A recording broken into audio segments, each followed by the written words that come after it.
Hi friends, சாஸ்திரமும் சமையலும் நம்ம சேனலில் ஃபஸ்ட் டைமாக பார்க்குறதா சப்ஸ்கிரைப் பண்ணிக்கிங்க.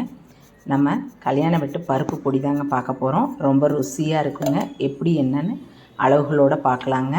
இதுக்கு நான் கல்யாண மண்டபத்தில் நான் கல்யாணத்துக்கு போயிருந்தப்போ இந்த மாஸ்டர் பண்ணிகிட்டு இருந்தாங்க.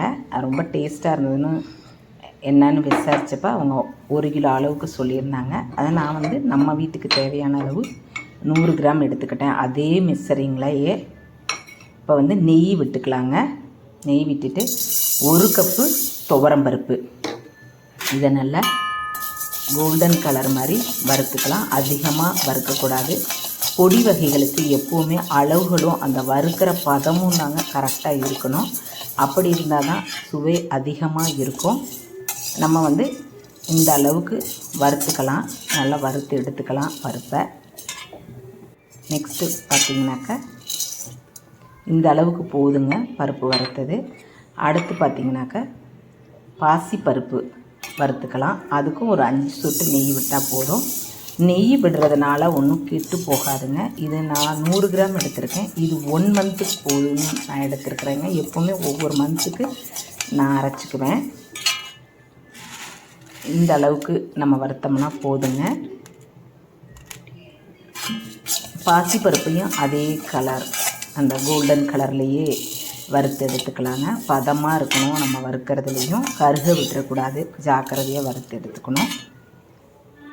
இதையும் வறுத்தாச்சுங்க. அடுத்து பார்த்திங்கனாக்கா இதுக்கு எண்ணெய் தேவையில்லைங்க. பொட்டுக்கடலை இதை ரொம்பவும் வறுக்கக்கூடாது. ஒரு 5-6 திருப்புனாவே போதும் நமக்கு. இதில் கை பொறுக்க சூடு இருந்தால் போதும். ரொம்ப வறுத்துட்டோம்னா கசப்பு தன்மை வந்துடும் ஒரு மாதிரி. இதில் இருக்கிற அளவுகளோடு நம்ம வறுத்துக்கலாம். 100 கிராம் அளவு எடுத்துருக்கேங்க நான். நீங்கள் உங்களுக்கு என்ன தேவையோ அதே அளவுகளை நீங்கள் எடுத்துக்கோங்க. இப்போ திரும்பவும் நெய் விட்டுக்கலாம். இது நெய்யில் வறுக்கிறதுனால நல்ல மணமாக இருக்குதுங்க. இப்போ பார்த்திங்கனாக்கா கட்டி பெருங்காயம் எப்போவுமே மோஸ்ட்லி பொடி வகைகளுக்கு நம்ம செய்கிறப்ப இட்லி பொடி, ரசப்பொடி எல்லாத்துக்கும் நம்ம கட்டி பெருங்காயம் போட்டுக்கிறது நல்லதுங்க. நல்ல மனம் ஜாஸ்தியாக இருக்கும். இது நல்லா பொரிய விட்டு எடுத்துக்கணுங்க. புரிஞ்சிருச்சு. அடுத்து பார்த்திங்கனாக்கா இன்னும் கொஞ்சமாக விட்டுக்கலாம். கொஞ்சம் நெய் கூட விட்டுக்கலாம். இது எதுக்குன்னு பார்த்திங்கனாக்கா பூண்டு ஒரு 10 பல். இந்த 100 கிராம் அளவுக்கு இந்த 10 பல் போதுங்க. இதை தட்டி நம்ம வறுத்து எடுத்துக்கலாம். இந்த அளவுக்கு வறுத்தோம்னாவே போதும். நமக்கு வறுத்து எடுத்துக்கலாம். நல்லா கோல்டன் கலர் மாதிரி வறுத்து எடுத்தோம்னாக்கா கரெக்டாக இருக்குங்க. இது நல்லா ஸ்க்ரப் ஆகிடும். நல்லா நம்ம வறுத்து வெளியில் எடுத்து போட்டோன்னு பார்த்திங்கனாக்கா நல்லா அப்படி கையில் போட்டு தேய்க்கிற அளவுக்கு வந்துடும். அடுத்து பார்த்திங்கன்னா மிளகாய் கலந்து போட்டிருக்கிறேங்க. காஷ்மீரி மிளகாய், நம்ம நாட்டு மிளகாய் ஒரு 6 எடுத்துருக்கேங்க. அடுத்து கருவேப்பிலை ஒரு கையில் நல்லா பாதி எடுத்திருக்கேன். இதே அளவு போதும். ரொம்ப போட்டோம்னா அப்புறம் கருவேப்பிலை பொடி மாதிரி ஆகிடும். அதுக்காக நெக்ஸ்ட்டு பார்த்திங்கனாக்கா இதுவும் நல்லா வறுபட்டுருக்கணுங்க. ஜீரகம் 2 ஸ்பூனுங்க. இந்த அளவுக்கு போதுங்க. 100 கிராமுக்கு இந்த அளவு போதும் நமக்கு. இதையும் பார்த்திங்கன்னா ரொம்பவும் வறுக்கக்கூடாது. நம்ம கை பிடிக்கிற சூட்டில் இருந்தால் இதுவும் போதுங்க.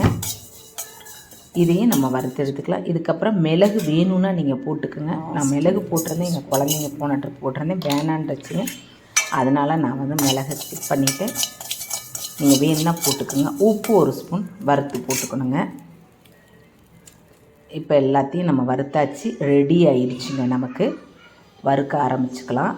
நல்லா சூப்பராக வறுத்தாச்சு. கரெக்டான பதத்தில் இப்படி தாங்க வறுத்து எடுத்துக்கணும். இதை அரைக்கிறதுக்கு நம்ம மிக்ஸி ஜாரில் போட்டு ரவைக்கு அடுத்த ஸ்டேஜ். இட்லி பொடியெல்லாம் ரவை பதத்துக்கு நம்ம வறுத்தா போதும். இது இன்னும் 1% கூடவே நம்ம நைஸ் பண்ணி அரைச்சிக்கணும். இந்த ஷாம்பு பார்த்திங்கன்னா இப்போ எல்லா குழந்தைங்களும் ஷாம்பு தான் நம்ம போடுறோம்.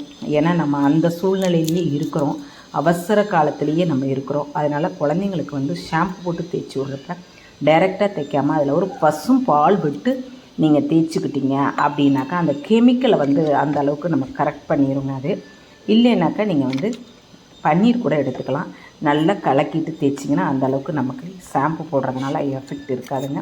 நிறைய பேர் சியக்காவும் ஃபாலோ பண்ணிக்கிறாங்க, அதுவும் ரொம்ப நல்லதுங்க. நமக்கு என்ன முடியுதோ அதை செஞ்சுக்கலாம்.